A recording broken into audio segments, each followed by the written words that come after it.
The advocate that I was assigned argued that the gold standard has a negative effect on the economy.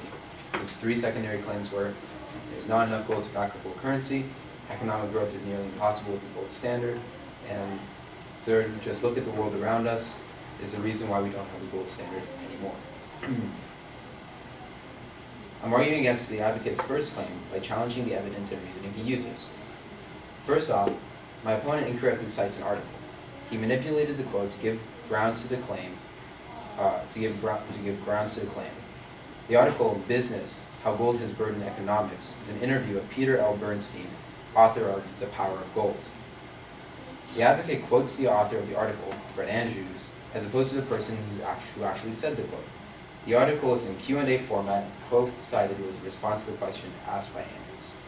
The question was, what is the point of all that bullion at Fort Knox? And Peter L. Bernstein replies, and this is what the advocate cited, not much. They do not even, in response, not much. They do not even value it at market prices. The official value is $42 an ounce, the price set in 1973, at $275 an ounce, is worth only 72 billion a penny in today's economy. The advocate manipulates this quote to make it seem as though this is all the gold the United States has. That is false. Firstly, Peter L. Bernstein is making a very rough estimate here because nobody actually knows the current amount of gold in Fort Knox, because Fort Knox has not been audited since 1953. Chief investment strategist for the Wall Street Daily, Louise Benessi, writes that, amazingly though, the last audit of Fort Knox occurred in 1953, right after President Eisenhower's inauguration. Except no outside experts were permitted, and only about 5% of the gold was tested, so there has not been a full audit in over 60 years. Also, Fort Knox is not the only gold reserve in the United States, as the advocate makes it seem. According to the World Gold Council, an international database of gold, the United States holds 8,133.5 metric tons of gold. Fort Knox only holds about 40% of that. My opponent also compares, challenging my opponent's reasoning, my opponent compares the amount of gold the United States has to the amount of gold the rest of the world has. Then says that there is no way that we will be able to hold our own in a gold-based system. Sure, the number of one country's amount of gold compared to all the countries' amount of gold would seem small. You should have compared the amount of gold that we have to a similar country in order to offer the audience a benchmark to which we can judge what a lot or a little amount of gold is. If the advocate failed to do this, I will. According to the World Gold Council, again, the United States has 8,133.5 metric tons of gold, while Germany, the next highest on the list, has 3,396.6 metric tons of gold. The United States has 5,000 more tons of gold than Germany. We have a lot of gold, and I think we might be able to hold our own in a kind of system involving the gold standard. So moving on to the advocate's secondary claim, the second secondary claim, which was economic growth is impossible with the gold standard. The advocate said that it is nearly impossible to have economic growth. It is clearly not impossible because America had the gold standard after the Civil War, all the way up to World War I. We saw plenty of economic growth in those times, and plenty of economic growth and fluctuation, and the economy did change. The advocate says that because the gold standard is not a flexible currency, it would be difficult to do much about a financial crisis. Actually, the gold standard prevents inflation, so it might be logical and practical to switch to it in a time of crisis. Finally, moving on to the third claim, which is look at the world around us. There's a reason why we don't have a gold standard anymore. Well, I'm looking at the world around us, and it is a world in which is not on the gold standard.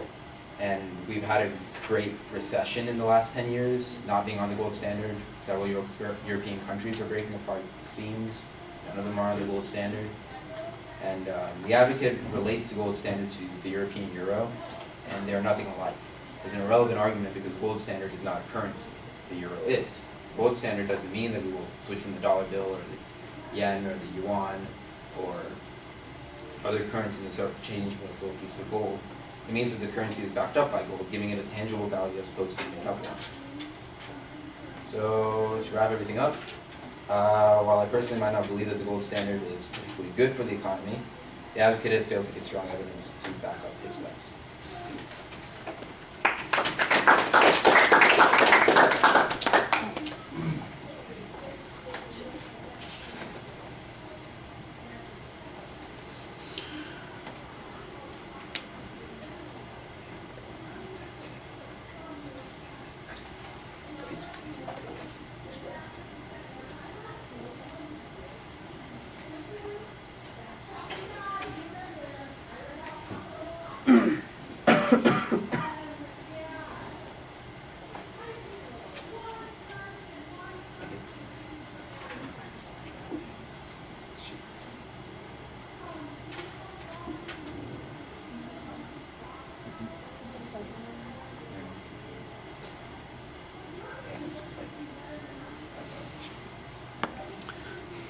All right, the main and secondary claims are labeled pretty clearly. When you get to the first point, you basically argue that the advocate has manipulated the quote that is being presented there. Now, that's a pretty serious charge that suggests that they're not being honest with what is being presented. What's important is, what does that manipulation mean? In other words, what's the consequence of that? Is the inference that the advocate is presenting less likely to be true because of it, or are you making an argument that the liar, liar, pants on fire, don't trust them? That's a different kind of response, and it requires a different kind of proof. The citation, I think, is problematic, definitely, but the explanation, especially when the expert that's being quoted in the article sounds like somebody who might be endorsing a position contrary to what the advocate is taking, it might be useful to follow up and find out, for instance, what's in that book that's being taken out of context. There may be other information that would be useful there. I think you have an interesting argument about the gold and how much gold we have. I'm not sure how important that all was to the overall argument about the economy. The advocate basically tried to argue that we have limited resources, and you're suggesting that we have comparatively substantial resources, and one of the ways to compare it is by looking at benchmarks like another country as opposed to the total amount of gold in the world there. I thought that was a pretty reasonable approach on that, and plus you're showing that there is more gold than there is in Fort Knox. I think that's probably okay. To me, the interesting thing that on this point is the absence of that audit seems to suggest that we don't know what our resources are, and if we were on the standard, we'd maybe be more likely to keep track of those resources. Maybe there's an argument to be made there. I assume that there would be some advantage as a consequence. Why is it important, how much gold each country holds? Is that going to determine the strength of the currency exclusively? If that's the argument, then you need to talk about why it's important that our currency is in fact the strongest. Why would that have an advantage? How would that strengthen the economy? It was a little abstract. It sounds like you're arguing over numbers without telling us why the numbers matter.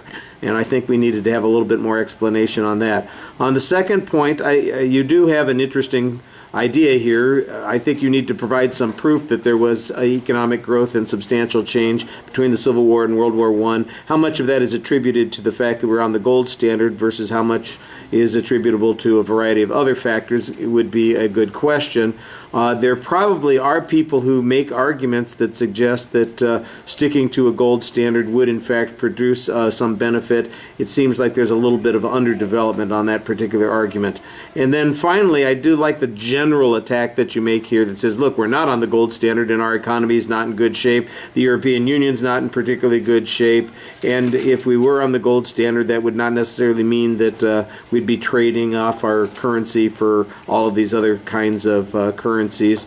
It just means that it's backed by a particular amount of gold. I think that those are reasonable points to make, but again, I'm not sure why they are all important, and there needs to be a little bit more impact to those points. All right, thank you.